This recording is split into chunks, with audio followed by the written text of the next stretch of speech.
In 1981, in the Brownsville section of Brooklyn, a 39-unit walk-up doubles as a prison of sorts. Its inmates are sister and brother, aged 10 and 5. Andre and Sabrina live in apartment 4A with their brother Gregory, age 19, and their mother Madeline, a woman who rules her home with her fists. In the autumn of Andre's 9th year, something unusual happens. He leaves the apartment and spends the day with his aunt. During his visit, Andre's aunt inquires about his sister. She said, "Where's your sister?" I automatically thought she was talking about my sister Sabrina. She said, "Oh, no, not Sabrina. I'm talking about your other sister, your twin." It's a twin? And she said, "Yeah, you got a twin." If Andre has a twin, it is the first he has heard of it. When he gets back home, the 9-year-old asks his mother for details. She turned to me, gave me such a harsh look, and turned her head back. Still, the seed has been planted, and jagged pieces of memory begin to surface. Memories like flashes of 2 babies sitting on the floor playing with toys, both in Pampers. I didn't understand. It kept on getting stronger and stronger as I got older. By age 12, he has been taken from his mother by child services and shuffled through a series of foster homes.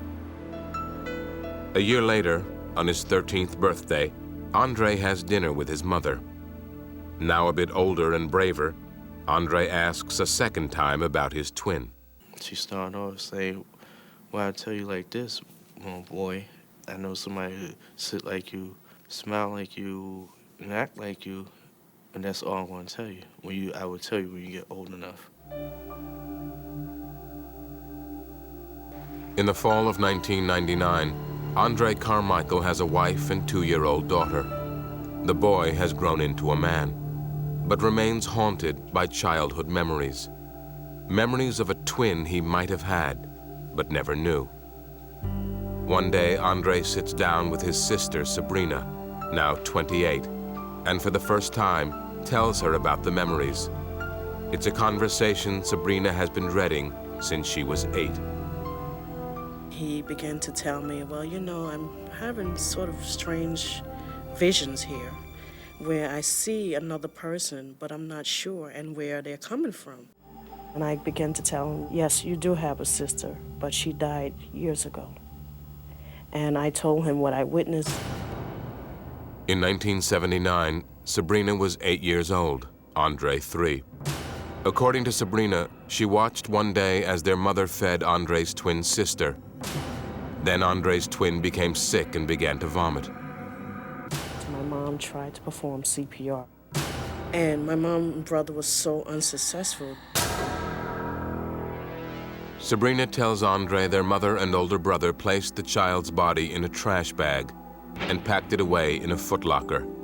The makeshift casket was then placed into the family closet and left undisturbed through the remainder of their childhood. Andre Carmichael knows there is only one course of action open to him. Andre calls the New York Police Department and explains he has a story of murder to tell.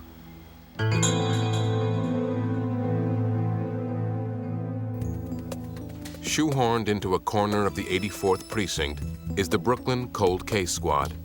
Here, detectives work cases that were once deemed unsolvable.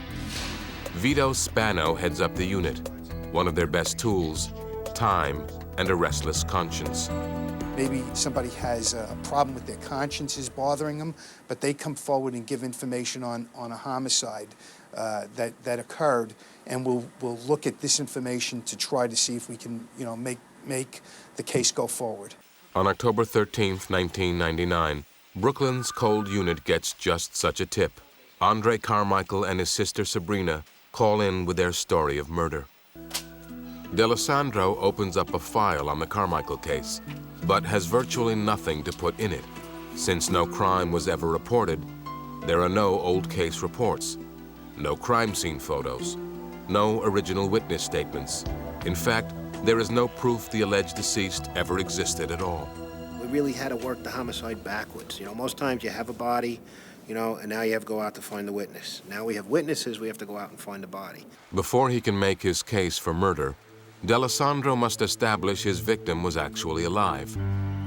D'Alessandro decides it's time to head downtown to the New York City Department of Vital Records.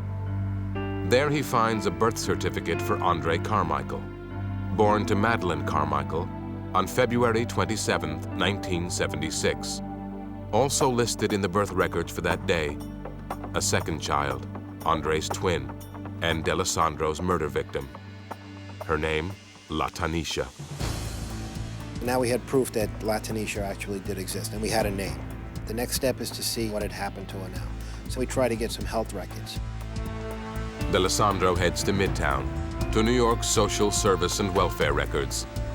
When the detective plugs La Tanisha Carmichael's name into the system, he discovers her mother had been receiving welfare benefits on La Tanisha's behalf through 1988, 9 years after La Tanisha Carmichael was allegedly murdered.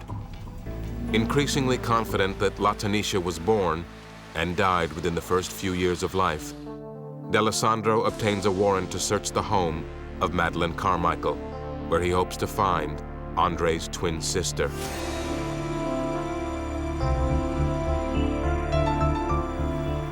On November 5th, cold case detectives prepare to execute a search warrant on the home of Madeline Carmichael.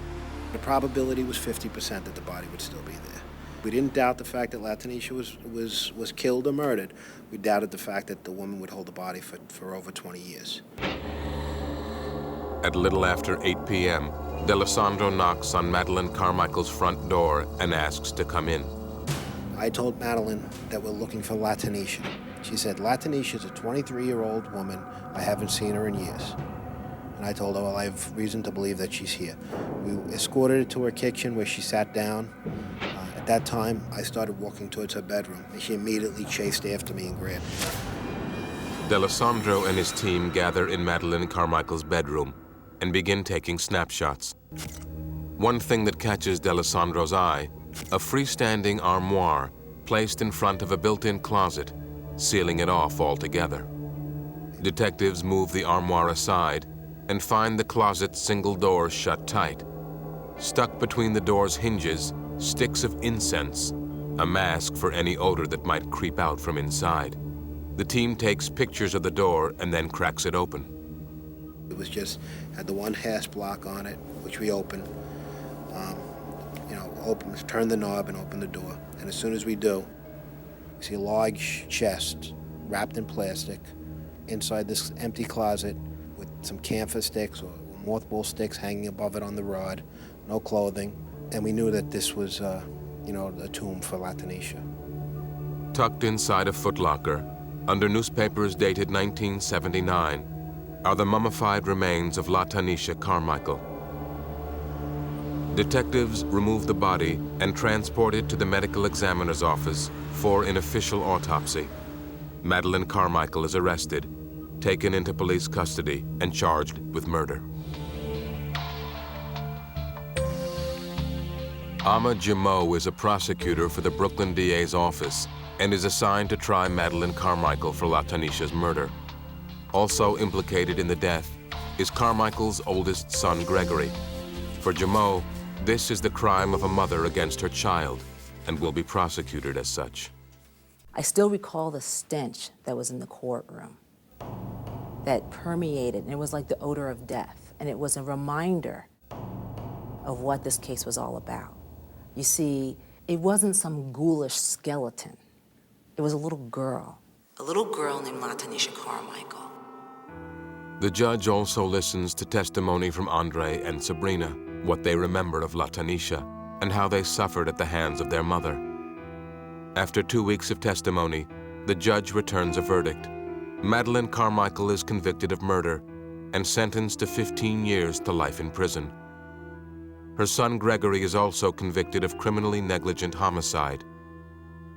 2 years after the verdict, Madeline Carmichael dies in prison from cancer. For her daughter and son, it is a moment of passage. One life ending, the memory of a second reborn and celebrated.